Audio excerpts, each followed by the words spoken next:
Bien, rápidamente, Ecuador, hubo elecciones, como ya sabemos, Lasso 52%, ¡Qué bajón! Arauz 47% en el balotaje, segunda vuelta. La pregunta que queda dando vueltas, estamos avanzando rápidamente, es ¿por qué? ¿Por qué ganó la derecha ecuatoriana subiendo 33 puntos entre la primera y la segunda vuelta? O sea, Lasso había sacado 33 puntos menos en la primera vuelta, que había ganado Arauz, el candidato, recordemos, Lasso, un banquero. El estereotipo más perfecto, difícil, ¿no? Sí, ese banquero del Opus Dei, claro. O cercano al Opus Dei. Banquero, fue presidente del Banco de Guayaquil y presidente como de la Asociación de Bancos Privados de Ecuador. Ya fue gobernador del estado de Guayas, donde está Guayaquil. Bueno, ¿qué había sacado menos? Había ganado Arauz, el economista, bueno, no sé si es economista, pero es el representante del correísmo, el que designó el correísmo para que vaya como candidato. ¿Por qué entonces subió 33 puntos entre la primera y la segunda vuelta luego de las revueltas? No sé si ya es prehistoria esto, porque es previo a la pandemia. La normalidad, la famosa normalidad. Pero en el 2018, 2019 el continente estaba prendido fuego. Las revueltas de Chile, las revueltas de Ecuador, las de Perú, que sucedieron un poco después y ya en pandemia. Pero yo me acuerdo, bueno, en Brasil también hubo, en Colombia. En Ecuador y en Chile fueron particulares por su masividad y por su radicalidad. Se creía que no pasaba Lenín Moreno de ese proceso. Parecía que se caía Lenín Moreno. Bueno, no solamente no pasó, sino que eran revueltas antineoliberales y hoy hay un neoliberal en el gobierno. Eran movilizaciones, una de las consignas de las movilizaciones era contra el ajuste y contra el fin de los contra el ajuste en los subsidios al combustible. Fue una de las cosas que detonaron que el indigenismo en la CONAIE salga a las calles. Bueno, entre las explicaciones de por qué Lasso dio vuelta a la situación está que captó los votos del centro, lo que es el centro, bajando el nivel de confrontación y disimulando un poco su representación del poder más concentrado. En la primera vuelta hubo un 40% de la población que no votó ni a Correa ni a Arauz, que son en su mayoría esos jóvenes urbanos que votaron al cuarto candidato, que era como una izquierda medio liberal, medio socialdemócrata, que le dio su apoyo a Lasso, y el indigenismo, que tuvo un 30% de votos, que estuvo cabeza a cabeza con Lasso. Lasso estuvo a punto de no ir al balotaje. Pelearon ahí en la justicia, en el Tribunal Supremo Electoral, y terminó yendo Lasso. Y el indigenismo llamó a no votar, a votar en blanco. ¿Qué pasó del lado de Arauz? No pudo recomponer, no pudo rehacer la alianza con el indigenismo, sobre todo por la posición del correísmo actual, que ya arrastraba cuando era gobierno, pero que no revirtió, que es la defensa del extractivismo, según los indígenas, el indigenismo, la defensa del extractivismo y de la dolarización, que es uno de los problemas principales de la economía ecuatoriana.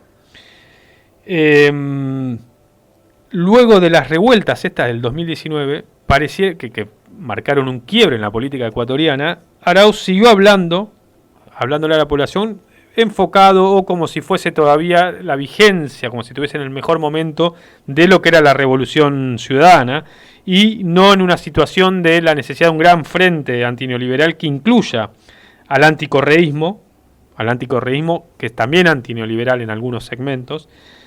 Entonces había un dejo de apelación al pasado en Arauz, de promesas del pasado, no del futuro, no apeló, no invocó al futuro con lo que había pasado, se había partido la política en Ecuador con las revueltas del 2019. Y es interesante, ahí me escucho bien, ¿no? Me parece me había... ¿Estoy bien? Sí. Es interesante el factor del indigenismo, porque es un sector, como decíamos, marcadamente antineoliberal y que esta vez definió, y este es por ahí el elemento a tener en cuenta, no votar a lo que consideraban al menos malo. Claro. Sino que el desencanto o la valoración propia, el peso propio que vieron que tenían o el nivel de conciencia, los llevaron a definir no votar y hacer pesar ese voto de no dárselo a Arauz. O sea, hubo un porcentaje mucho mayor de abstención en este balotaje que en la primera vuelta. Sí, hubo un nivel alto de voto en blanco, del voto indígena en blanco. Ajá. Un escenario, dicen algunos, que puede abrirse con esto, con la victoria del banquero Lasso, quien fue también ministro de Economía, y que fue ministro de Economía cuando fue lo de la dolarización, ¿no? Cuando colapsó el sistema financiero en Ecuador y se abrió la dolarización, que ahora es una trampa de la que no pueden salir a recuperar su moneda. Dicen algunos analistas que con la victoria de Lasso, que algunos pensarían se vaya puesto a todo, va a venir el neoliberalismo a pleno. Bueno, algunos piensan que puede abrirse un escenario de un ascenso de fuerzas sociales más ligadas al indigenismo, como decíamos recién, que mostró una fuerza cohesionada, que mostró el peso del voto, que en las calles, también en las revueltas del 2019, superó al correísmo. Uh-huh. El factor de movilización en las revueltas no fue tanto el correísmo, sino el indigenismo. Claro. Por lo que dicen que no está claro que Lasso pueda ejecutar un programa marcadamente neoliberal. No va a tener que sostenerse en una estabilidad política ecuatoriana frágil, en un parlamento que en la primera vuelta se repartieron las bancas, uh-huh. Pertenece en su mayoría al correísmo, a Arauz y al indigenismo.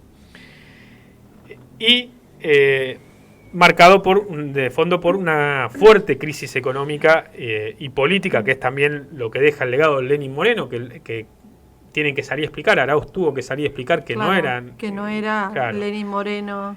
Esa difícil, ¿no? Seguramente una de las cuestiones que más pudo explotar Lasso en su campaña, ¿no? De vincular. Que no pudo dar vuelta, que no pudo explicar a Arauz que no iba a pasar lo mismo que pasó con Lenín Moreno, el presidente más desprestigiado de la historia del Ecuador, claro. Yéndose con una aprobación menor al 5%. Entonces ven, algunos analistas avisoran un futuro de conflictividad, uh-huh. En Ecuador, y hay que ver qué hará el correísmo con eso, que no es una fuerza menor para, uh-huh. Nada, fue al balotaje, perdió por poco, y que cuando esto pasa en algunas fuerzas políticas que fueron gobierno, cuando vuelven al ruedo se reformulan y habrá que ver, claro. De qué manera se vuelve a ligar con una base política que hoy está muy movilizada por la crisis económica del Ecuador. Claro. En Perú, bajamos un poquito de Ecuador, limite al sur de Ecuador exactamente, y en el norte de Perú vamos a situarnos en la región de Cajamarca. Antes hablamos de Catamarca en Argentina, ahora, uh-huh. Hablamos de Cajamarca en Perú, cerca de... También tradición minera. Del Ecuador, también tradición minera. Conflictos. De ahí es el lugar de origen del candidato, el ignoto para casi todos, inclusive para los peruanos, candidato que ganó la primera vuelta de las elecciones. Estamos hablando del docente y sindicalista de izquierda que, con un panorama de atomización, de fragmentación profunda política que comentamos el martes pasado, ganó Pedro Castillo, de él hablamos, del Partido Perú Libre, con el 19% de los votos, y va a ir al balotaje con Keiko Fujimori, que, uh-huh. Sacó el 13%. Escuchaban antes, y los que pudieron escuchar sobre las cartas la mesa, al compañero peruano del partido, ahora no recuerdo el nombre. De Trabajadores Unidos. Sí, era Partido de los, uh-huh. Trabajadores Unidos del Perú, que, bueno, hacía un balance de quién es Fujimori, de quién es Alberto Fujimori y de quién es Keiko Fujimori. El 6 de junio va a ser la segunda vuelta, un congreso unicameral, tiene una sola cámara, uh-huh. El Perú, que decíamos va a estar muy fragmentado. Castillo, quien ganó, sacó mucha diferencia en zonas andinas y rurales del interior peruano y perdió por bastante en las grandes ciudades. Quizás también por desconocimiento, ¿no? Está la imagen esa de que siquiera cuando iban contando los votos, los porcentajes en la televisión, no estaba la foto. Sí, no estaba ni la foto. Era una silueta negra del candidato. Que lo daban, las encuestas lo daban dentro del pelotón de los que iba a sacar de entre un 6 y un 12, 13%, que era lo que prevían las encuestas, lo daban en el séptimo lugar, sacando un 4, un 5%. Finalmente, un 19% sí se confirman estos números. Que todavía es que los encuestadores se quedan en la ciudad y no van a encuestar a los lugares más lejanos. En las elecciones, que fueron las más fragmentadas en la historia, las más dispersas en el voto en la historia peruana. Un elemento para la segunda vuelta importante. Es importante que no, ya lo sabemos, no está de más decirlo, pero ya lo sabemos, es importante que no gane Fujimori, que no gane la derecha peruana, en lo que pasó con Ecuador, lo que viene pasando en el continente, que está claramente en un momento de disputa, en un momento de tensión muy fuerte. es importante que no gane. Entonces el análisis es cómo juntar los votos del campo popular o de las fuerzas que están al sur del Río Bravo, de este lado del Río Bravo, como suelen decir. La diferencia con Verónica Mendoza, que era la candidata de la coalición de izquierda progresista, que llamaba creo que Patria... Bueno, ahora yo para los nombres de los partidos, la verdad que era un emergente de las luchas de Perú del año pasado, las protestas que vimos en los últimos meses. Formaron una coalición de izquierda urbana, más progresista, más urbana, y la diferencia está en que Verónica Mendoza, basó su agenda en algunos temas como o haciendo hincapié en género, en aborto y en matrimonio igualitario. Las bases de lo que votaron a Pedro Castillo, son bases rurales, son bases andinas, más conservadoras, más radicalizadas en lo económico y en lo político, claro, ¿no? Con una definición de un partido que se define como marxista, el que presentó. Después vamos a ver que por ahí se podría definir como más chavista o más popular, más que marxista en el sentido más estricto. Pero la base rural y andina de Castillo es más conservadora. Hizo hincapié en la reforma constitucional y en el control del Estado de los resortes estratégicos de los recursos naturales. Castillo. En esta atomización, ¿dónde quedó? En el caso de Ecuador, sabemos que Lenín Moreno tenía un candidato que le fue muy mal, ¿no? Sí, que y viendo un poco estos referentes, recordando Ollanta Humala, que había sido en algún momento una esperanza, pero entre el indigenismo, progresista, entre el nacionalismo y el indigenismo peruano, que después quedó a más que mitad de camino. Una expresión rara, terminó con muchas causas de corrupción. Pero la fuerza de él ha tenido un... Él se presentó Ollanta Humala en persona. Él, para un segundo mandato, digamos. Para un segundo mandato sin continuidad. Claro. Sacó el 1,5%. 1,5%. Sí, es el fin de las experiencias como las de Ollanta Humala en el Perú, salvo que pase algo extremadamente raro. Claro. Pero digo, también se fue con una aprobación bajísima. ¿O? Sí, porque asumió como una renovación muy fuerte en la política peruana y del nacionalismo peruano venía él, militar, Ollanta Humala, y terminó procesado con muchas causas de corrupción y sin tocar nada del poder económico del Perú.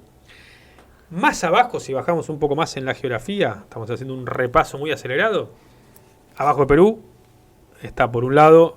¿Brasil? No, abajo Chile. De Perú. Bien abajo. Chile por un lado, donde se disputan lo del pisco. Hay que ver si pisco chileno o pisco peruano. Pero al lado está Bolivia, que ya estamos hablando de país limítrofe de la Argentina, donde se realizó este domingo también la segunda vuelta en algunas gobernaciones. Alguno puede decir, bueno, no es tan importante para un programa de radio hablar de las gobernaciones del Perú. Lo es. De Bolivia, lo es.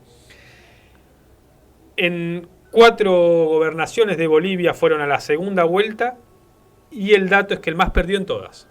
Inclusive en 3 de ellas había ganado en la primera vuelta y perdió el balotaje.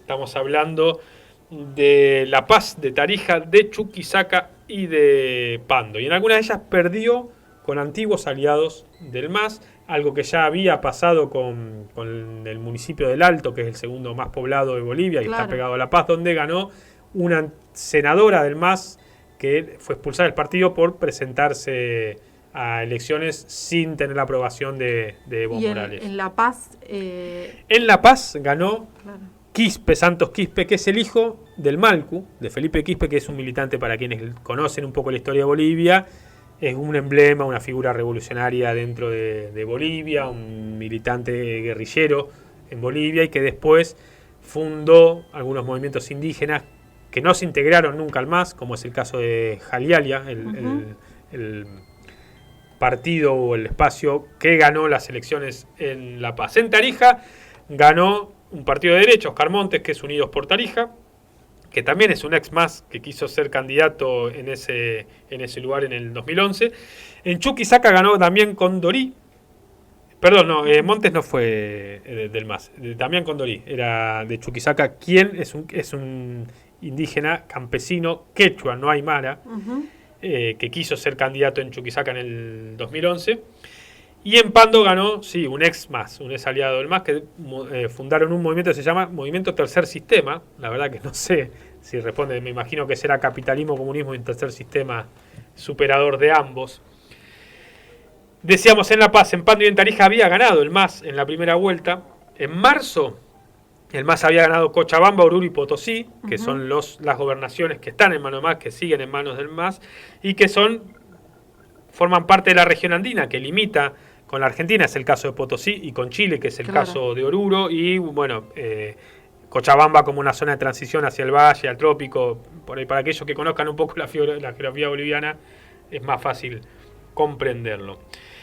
Ven, entonces, 6 de 9 gobernaciones de Bolivia van a estar en manos opositoras y algunos en manos de una derecha bolsonarista, por decirlo de alguna manera. Pero no de los que perdieron ahora el balotaje, o sea, queda lo que podríamos decir en un panmasismo, o no es la derecha, digamos, no perdió directamente con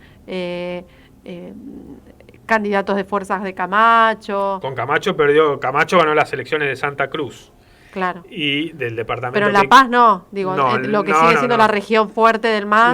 La Paz fue ganada por el hijo del Felipe Quispe, por Santos Quispe, que sería una fuerza de izquierda indigenista. O sea, no es un giro a la derecha ni tampoco el crecimiento del camachismo, por decirlo de alguna manera. Y el Alto ganó Eva Copa, que es quien era senadora del MAS y que también es medio, por decirlo de alguna manera rápida ahora, a la izquierda del MAS, digamos, que corren por izquierda al MAS.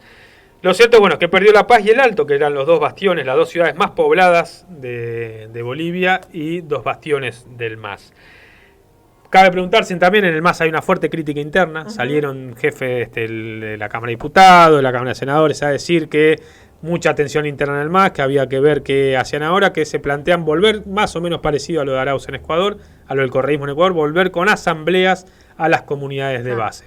Revitalizar antes viendo también la experiencia del correísmo, ¿no? Pero preguntarse también si lo de La Paz y lo del Alto no es en consonancia con lo del Ecuador, un ascenso del indigenismo desencantado de su alianza con los movimientos progresistas que pareciera no salieron del extractivismo, no pudieron salir de la trampa del extractivismo, algo que sabemos, además decirlo, no es nada fácil, integrado en una economía, un mercado mundial. Último comentario solamente, Brasil. Pacientes menores de 40 años, a partir de estos días, de esta semana, empiezan a hacer la mayoría en terapia intensiva. Distintos motivos, por el avance de la vacunación que les llega a los mayores, por una relajación o por la variedad de cepas. Brasil sigue siendo, como definieron en estos últimos días, una cámara de gas a cielo abierto, ¿no?